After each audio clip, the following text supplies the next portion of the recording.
Tatlo ang patay habang 11 ang nasagip ng tumaob ang bangka matapos na mabangga ng isang foreign vessel sa Infanta, Pangasinan. Ang detalye ng balitang yan ihahatid live ni Claire Lacanilaw. Claire?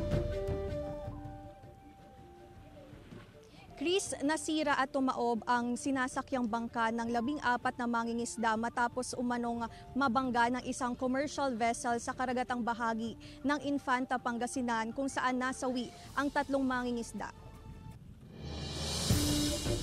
3 mangingisda ang nalunod habang 11 mangingisda ang sugatan matapos mabangga ng isang commercial vessel ang sinasakyang bangka sa karagatang bahagi ng Infanta, Pangasinan.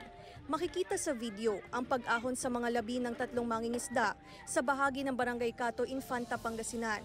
Kinilalang mga nasawi na sina Dexter Lodencia, 46 anyos, boat captain at may-ari ng bangka, Romeo Mexico Jr., 39 anyos, at Benedicto Olandria, 72 anyos. Masakit po talaga sa amin.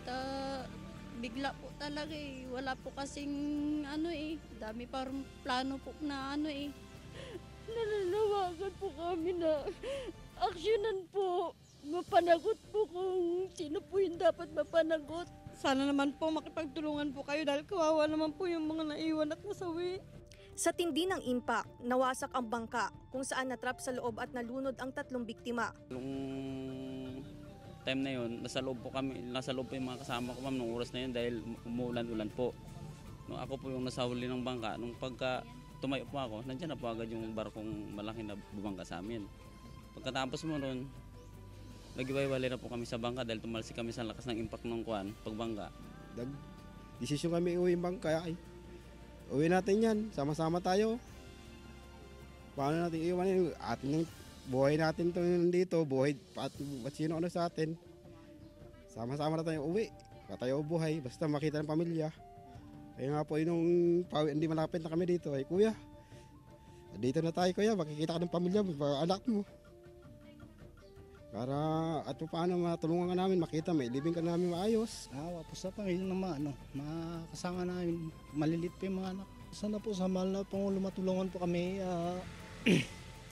ma-recover po yung bangka na sinasakyan namin kasi yun po yung kabuhayan namin. Nananawagan ang mga kaanak na sana'y matukoy ang barko na bumangga sa bangka ng mga biktima. Sa ngayon, nasa maayos ng kalagayan ang 11 biktima. Iniimbestigahan na ng Philippine Coast Guard ang insidente upang matukoy ang commercial vessel na bumangga sa bangka ng mga biktima. May mga speculations pa lang na binibigay na pangalan pero hindi pa po nadi-disclose kung sila na po yung natatama doon sa bangka natin. Commercial vessel, ito po yung international yung trade niya. Malalaki pong barko itong mga dumadaan dito sa area na to.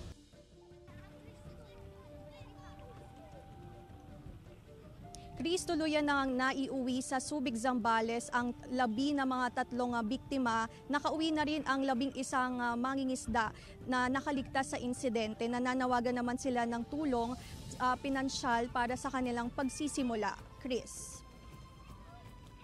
Maraming salamat, Claire Lacanilaw.